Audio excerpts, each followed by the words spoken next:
señor ministro, señores presentes, señor viceministro. Yo les voy a hablar sobre las libertades religiosas actuales en la República del Paraguay. En principio agradezco a la Iglesia de Jesucristo de los Santos de los Últimos Días esta oportunidad de darme de poder hacerles conocer a todos sobre las libertades religiosas de mi país. Es de suma importancia conocer en principio, para los que no conocen, que la República del Paraguay está ubicado en el corazón de América del Sur. Es un país limítrofe, estratégicamente ubicado, está compuesto por 17 departamentos, una ciudad capital que es la ciudad de Asunción. Contamos con una superficie de 406.752 kilómetros cuadrados y una población de 7 millones de habitantes. La Constitución lo declara como un país multicultural y bilingüe, siendo sus idiomas oficiales el español y el guaraní. En el marco legal político, la República del Paraguay no cuenta con una ley de libertades religiosas, pero en su artículo 24 de la Constitución Nacional de la libertad religiosa e ideológica dice: quedan reconocidas la libertad religiosa de culto y la ideológica, sin más limitaciones que las establecidas en la Constitución y en la ley. Ninguna confesión tendrá carácter oficial. Las relaciones del Estado con la Iglesia Católica se basan en la independencia, la autonomía y la cooperación. Se garantiza la independencia y la autonomía de las iglesias y confesiones religiosas, sin más limitaciones que las impuestas en esta Constitución y en las leyes. Nadie puede ser molestado, indagado u obligado a declarar por causas de sus creencias o su ideología. Es bien clarito. En Paraguay la Constitución establece la libertad de culto y otras leyes políticas contribuyen a la práctica de la libertad de religión. La mayoría de la población paraguaya se considera católica. Según los datos del último censo, los fieles católicos alcanzan el 80%. Las denominaciones protestantes más activistas en el Paraguay son los menonitas, seguidos por otros grupos cristianos como la Iglesia de Jesucristo de los Santos de los Últimos Días, los adventistas, los testigos de Jehová y otros. En Paraguay es muy poco o casi nada la discriminación en base a la religión e imponen también muy pocas restricciones legales en actos y alocuciones religiosas. La Constitución y otras leyes protegen el derecho de los individuos de elegir y cambiar y practicar libremente su religión. Proveen protecciones legales que cubren la discriminación y la persecución. También la Constitución reconoce el papel importante de la Iglesia Católica, aunque el gobierno es secular en nombre y práctica. La mayoría de los funcionarios del gobierno son católicos y miembros del clero católico ocasionalmente hacen uso de la palabra en actos oficiales. El gobierno permite que se formen partidos políticos en base a cultos en particular. La Constitución Nacional exige que el presidente, el vicepresidente y miembros del Congreso sean laicos. La Constitución dispone la objeción de conciencia con relación al servicio militar. En Paraguay tenemos una ley que es la 569, ya del año 1975, que dispone el servicio militar. Y en su artículo 48 dice claramente que están los ciudadanos exceptos de cumplir el servicio militar obligatorio por cuestiones religiosas, ya en el año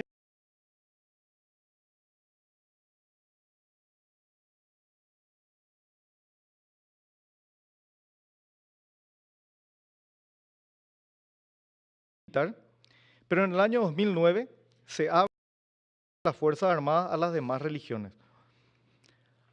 Aunque el gobierno no impone restricciones a publicaciones religiosas u otros medios, tales publicaciones están sujetas a la ley de difamación.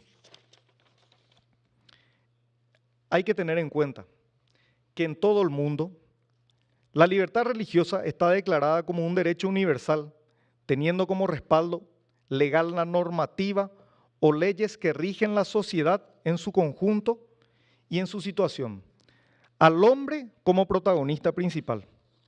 También es importante resaltar que, como dijo ayer en su exposición el profesor Mustafa, la verdadera religión construye puentes, crea estabilidad entre comunidades. Con la libertad religiosa se obtiene buenos ciudadanos. Y también quiero citar a mi amigo el profesor Alfonso Santiago, que ayer en su exposición dijo: el valor importante es el aporte de los creyentes a la sociedad. Eso en realidad es lo que importa. Vivimos en constante conocimiento de nuevos fraccionamientos religiosos a raíz de la globalización. La práctica de líderes religiosos que incursionan en aspectos políticos tras la procura de determinados beneficios que al final terminan por desencantar a sus adeptos. Prácticas políticas que toman como asidero a la Biblia para argumentar su quehacer tras la búsqueda de mayor credibilidad. Injerencia religiosa. Ahora bien, la pregunta que todos los paraguayos nos hacemos es: ¿existe realmente la libertad religiosa en el Paraguay?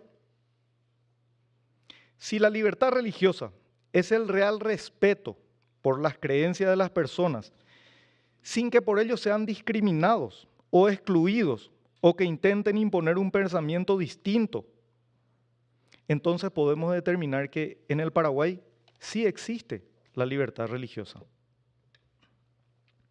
Es un principio inherente de todo ciudadano paraguayo. La decisión de aceptar adherirse y congregarse o no a la fe protestante, católica, islámica o la que quisiere. Difundirla en privado o en público, en los espacios adecuados.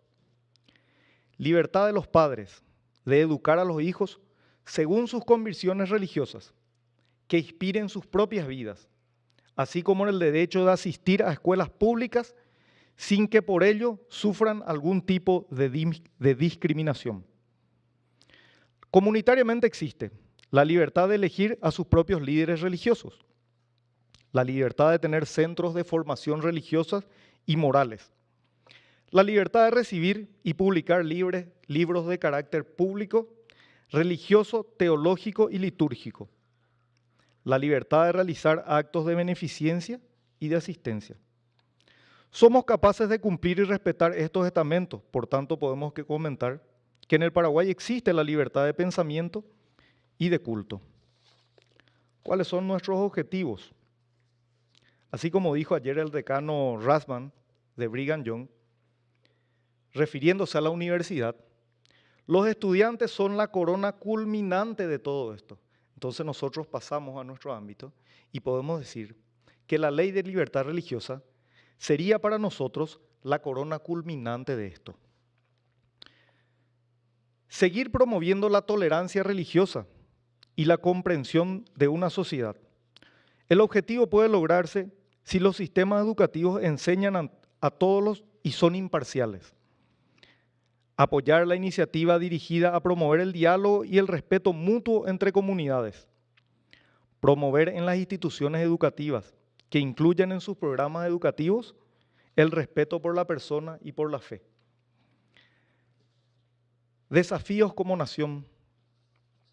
La religión nos necesita activos y creativos en la elaboración y ejecución de proyectos a favor de la comunidad, y esta actividad debemos de hacerlas bien organizados. No quisiera concluir sin antes tocar un tema que me pareció de suma importancia para nosotros los sudamericanos, y que no se vayan después y que no termine este simposio sin que lleven una imagen errada. En su muy buena exposición ayer, el profesor Marco Ventura dice palabras más, palabras menos: cuando una nación es mayormente de una religión, se da una amenaza para las religiones minoritarias. Sinceramente y con todo respeto, yo no estoy de acuerdo con eso en lo referente a Sudamérica y al Paraguay. Si en Sudamérica y en nuestros países tenemos 60, 70 y hasta 80% de supremacía de una religión, no existe, y repito, no existe ningún tipo de amenaza para las religiones minoritarias. Por lo tanto, la libertad religiosa debe entenderse como el respeto de la dignidad más profunda de todo ser humano, que se suscribe a su propia creencia y por lo consiguiente, esta debe avanzar armoniosamente en cualquier tipo de sociedad. Debemos trabajar para la convivencia pacífica, en la que debe prevalecer el diálogo amistoso y el respeto, fomentando una cultura de paz, porque la tendencia no debe ser humana y no política ni religiosa. El obispo Stalset dijo ayer, que Dios nos bendiga con ira ante la injusticia. Y me gustaría agregar algo más, que Dios nos bendiga a todos y que Dios bendiga a mi heroica tierra guaraní. Muchas gracias.